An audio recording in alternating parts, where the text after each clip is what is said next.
रामू के लिए नौकरी की तलाश में जा रहे थे। बादल छाए हुए थे, बारिश होने वाली थी। अरे चाचा, ये बैल तो मेरे से भी ज्यादा आलसी हैं। कब तक ऐसे हिलते डुलते काशीपुर पहुंचेंगे? हंस ले रामू, मगर ये बादल अच्छा संकेत नहीं दे रहे। बारिश आएगी और ये जंगल का रास्ता रात में ठीक नहीं। अरे चाचा, बारिश आएगी तो क्या, भीग जाएंगे, नहा लेंगे, गर्मी में ठंडक मिलेगी, मजा आएगा। अरे मजा? रामू, तुझे होश कब आएगा? तू हंसी मजाक में सब भूल जाता है, लेकिन ये जगह खेल तमाशे की नहीं है। ये जंगल, ये तो बरसों से सुनसान पड़ा है। कहानियों में तो ये तक कहा जाता है कि रात के समय यहाँ भूत प्रेत अपना डेरा डालते हैं। ओहो चाचा, भूत प्रेत? अरे अब आप भी वही कहानियां सुनाने लगे। बिल्कुल गांव की बूढ़ी अम्मा जैसी बातें कर रहे हो आप। वो भी तो हर मोड़ पर भूत दिखा देती हैं, कभी पीपल के पेड़ पर, कभी सुनसान कुएं के पास। सच कहूं तो आपकी बातें सुनकर मुझे डर से ज्यादा हंसी आ रही है। तभी बिजली जोर से गरजने लगती है। दोनों ऊपर की ओर देखने लगते हैं। चाचा, ये बादल तो ऐसे लग रहे हैं जैसे कोई बड़ा तूफान ला रहे हो। कहीं हम फंस ना जाएं? मैंने तुझे पहले ही कहा था ना, जल्दी निकलना था, पर नहीं, तुझे तो बातें बनाने से ही फुर्सत नहीं मिलती। अब देख, ये बैल भी बार बार रुक रुक कर चल रहे हैं, जैसे इन्हें भी रास्ता अच्छा न लग रहा हो। बारिश होने से पहले हमें कहीं रुकने की जगह देखनी होगी। अरे चाचा, अभी आपने जिस जगह का नाम लिया था वही शायद हमारे सामने है। देखो ना, उस ओर से हल्की हल्की रोशनी झिलमिला रही है। लगता है कोई इमारत है। और गौर से देखो, ऊपर बोर्ड पर कुछ लिखा भी दिख रहा है। हाँ, वही होगा, माधवपुर स्कूल। चलो, क्यों ना वहीं चलते हैं। जंगल के बीच में स्कूल? ये तो वाकई अजीब है। कोई गांव बस्ती तो आसपास नहीं दिख रही, चारों तरफ बस घना जंगल। तभी अचानक एकदम से बारिश शुरू हो जाती है। चाचा, इतनी तेज बारिश में अगर हम जंगल में ही भटकते रहे तो और मुसीबत होगी। देखिए, रास्ता पूरा कीचड़ हो गया है। उससे अच्छा है कि हम उस स्कूल के अंदर चले जाएं। कम से कम छत तो मिलेगी। और ये आपकी भूत प्रेत वाली कहानियों पर भरोसा करते रहे ना, तो ठंड और बारिश में यही बीमार पड़ जाएंगे। वो दोनों स्कूल की ओर जाने लगते हैं। बाहर से दिखने में स्कूल बहुत ही भयानक लग रहा था, पर बारिश इतनी तेज थी कि उन दोनों के पास वहां रुकने के अलावा कोई और रास्ता नहीं था। बैलगाड़ी से उतरकर वो दोनों स्कूल के अंदर जाने लगते हैं। रामू, एक बार फिर से सोच ले, जंगल के बीचों बीच स्कूल, ये बात गले नहीं उतर रही। देख, ना आसपास कोई गांव है, ना बच्चों की आवाज, ना ही कोई और इंसान। बस अंधेरा, पेड़ों की सरसराहट और ये अचानक बरसात। मुझे तो बहुत अजीब लग रहा है। चाचा, आप तो हर वक्त बस शंका ही करते रहते हो। कभी कहते हो जंगल ठीक नहीं, कभी कहते हो रास्ता मनहूस है। अरे, इन पुरानी कहानियों ने आपको इतना डरपोक बना दिया है कि हर चीज में भूत दिखाई देता है।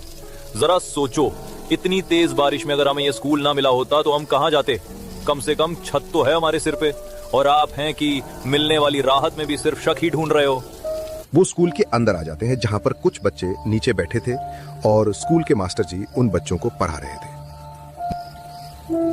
अरे, इतनी रात को मेहमान, बाहर तो तेज बरसात हो रही है, जंगल में रुकना सही नहीं है। अंदर आ जाओ, स्कूल की दीवारें तुम्हें बारिश और ठंड से बचा लेंगी। वैसे भी जो यहाँ आता है खाली हाथ कभी नहीं जाता।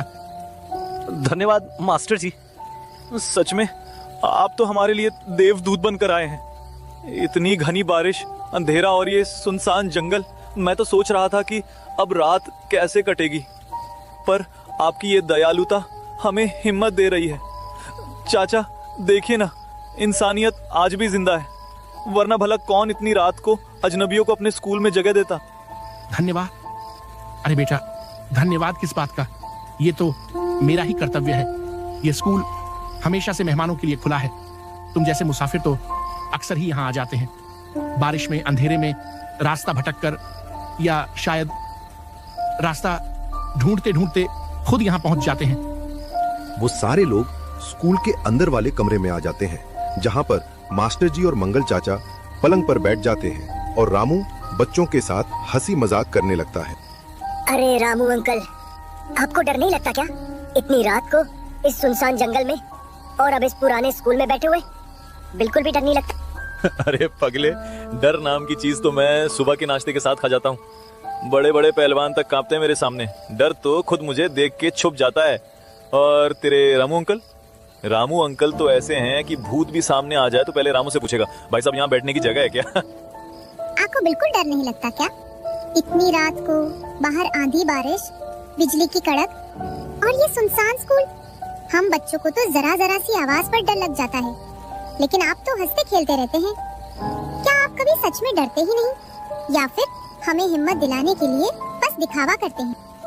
अरे बेटा, डर नाम की चीज तो मैंने कब की जेब से निकाल कर फेंक दी। बचपन से ही गांव के शेर जैसा रहा हूँ मैं। रात के अंधेरे में लोग खिड़की दरवाजा बंद कर लेते थे और मैं अकेला खेतों में निकल जाता था। कई बार तो जंगली कुत्ते तक मेरा रास्ता देखकर पलट गए।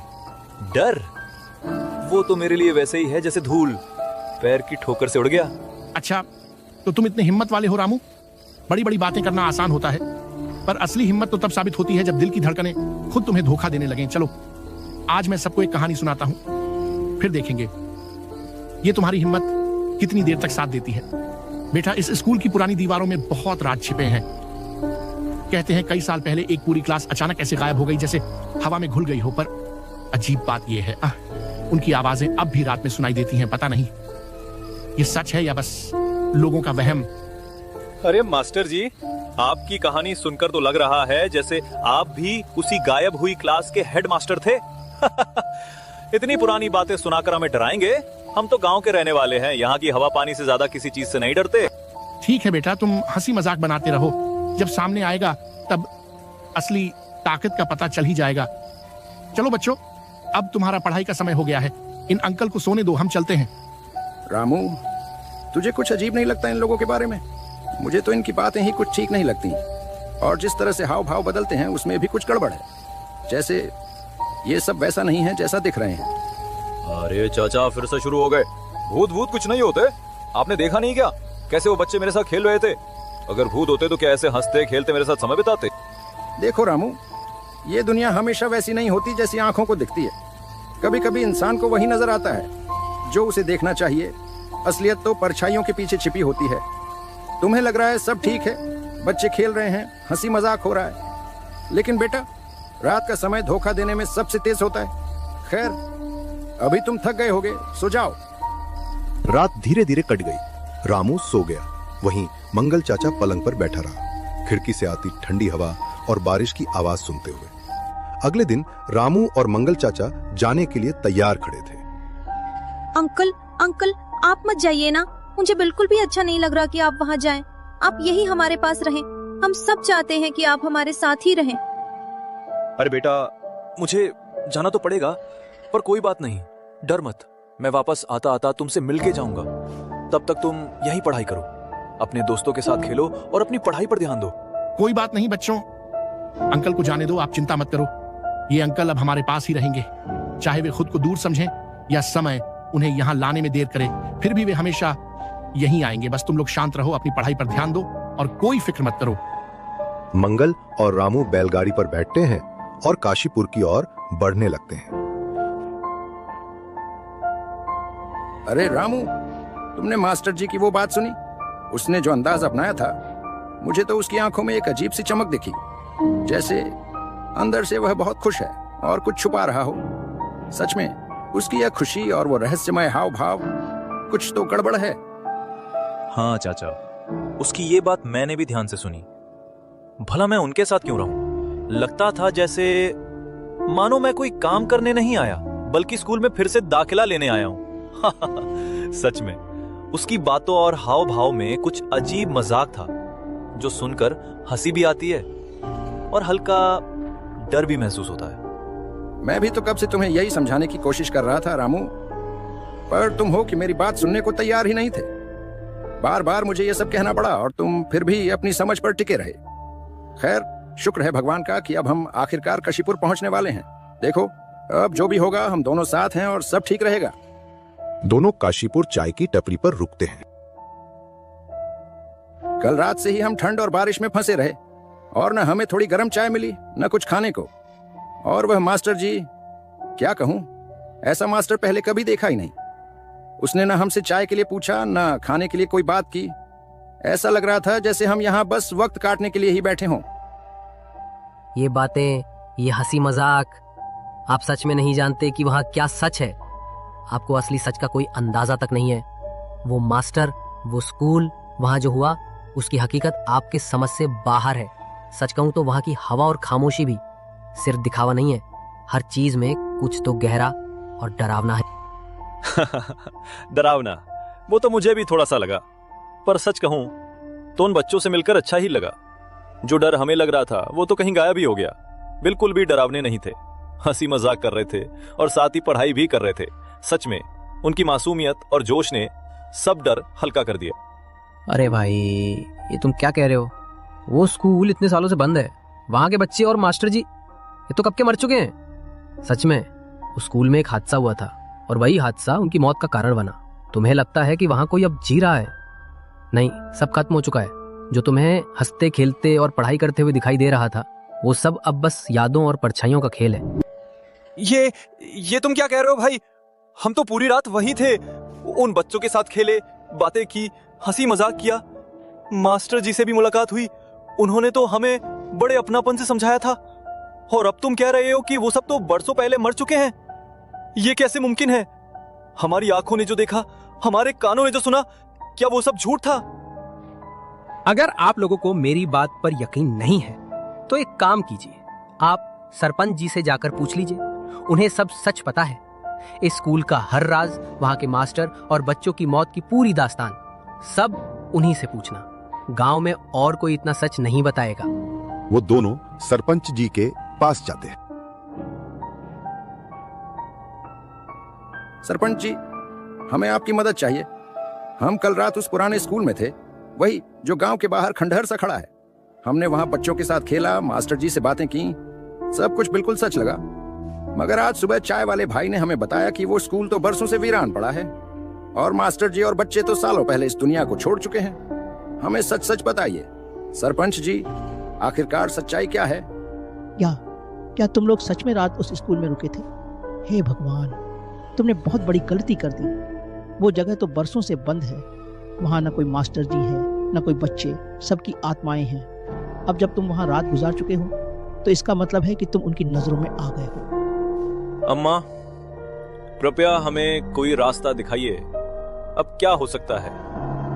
हम तो अनजाने में ही वहां ठहर गए थे।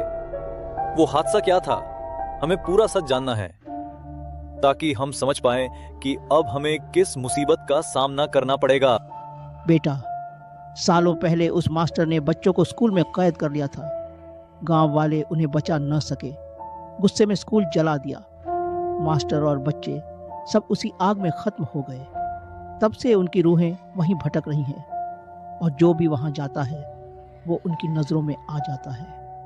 अब तुम दोनों को आज की रात निकालनी होगी। हाँ बेटा, अगर तुम ये एक रात बच गए तो फिर कोई तुम्हारा कुछ नहीं बिगाड़ पाएगा, लेकिन याद रखना, ये रात आसान नहीं होगी। हर पल तुम्हारी हिम्मत की परीक्षा होगी। सरपंच जी, हमें आपकी मदद की जरूरत है। क्या आप हमें आज की रात कहीं रुकने के लिए जगह दे सकते हैं? हम बहुत थक चुके हैं और अब तो डर भी और गहरा गया है। बस इतनी गुजारिश है कि कहीं ऐसा ठिकाना बता दीजिए जहां हम चैन से रात काट सकें। सरपंच उन दोनों को अपने साथ आपके पुराने घर में ले आता है। रात भी हो गई थी, अब बस एक रात की बात थी सब ठीक होने के लिए। तुम दोनों आज रात यहीं मेरे घर पर आराम से रह सकते हो। डरने की कोई जरूरत नहीं जब तक तुम मेरी निगरानी में हो। अगर किसी भी चीज की जरूरत पड़े तो बिना झिझक मुझे बता देना, लेकिन ध्यान रहे रात गहरी होते ही बाहर कदम मत रखना। आपका बहुत बहुत धन्यवाद सरपंच साहब, आपने हमारी मदद की, ये हम जिंदगी भर याद रखेंगे। अगर आप न होते तो शायद हम समझ ही नहीं पाते कि हमारे साथ क्या हो रहा है। वो दोनों अंदर बैठे थे। रात और ज्यादा गहरी हो गई थी। तभी कमरे में एक आवाज गूंजती है। अंकल, आप तो हमें वही छोड़ आए, पर हमने आपको नहीं छोड़ा। कौन है? कौन बोल रहा है? सामने तो कोई दिख नहीं रहा। यह आवाज कहां से आ रही है? क्या बात है रामू, इतनी जल्दी भूल गया हमें? कोई बात नहीं, जल्दी याद आ जाएगा। अब तुम दोनों भी हमारे साथ स्कूल चलोगे। कक्षा तुम्हारा इंतजार कर रही है। तभी वो लोग अचानक सामने आ जाते हैं। उनकी आंखें लाल थी, जैसे वो किसी को अपना हिस्सा बनाना चाहती हो। देखो देखो, हमें जाने दो, हमने तुम्हारा क्या बिगाड़ा है? हम तो बस अनजाने में यहाँ रुक गए थे। हमें कोई दुश्मनी नहीं है तुमसे। क्यों हमारे पीछे पड़े हो? हमें छोड़ दो, हमें माफ कर दो। हम कसम खाते हैं दोबारा इस जगह का नाम तक नहीं लेंगे, बस हमें शांति से जाने दो। वो छलावे उनकी और बड़े और उन दोनों को भी अपने आप में समा लिया। अगले दिन रामू और मंगल की खबर सारे गांव में फैल गई। चाय वाला और सरपंच दोनों आपस में बात कर रहे थे। बहुत बुरा हुआ उन बेचारों के साथ। मासूम थे वो, उनको क्या पता था कि जिस स्कूल में पढ़ने जा रहे हैं वही उनकी आखिरी मंजिल बन जाएगी। वो जगह अब शापित हो चुकी है। वहां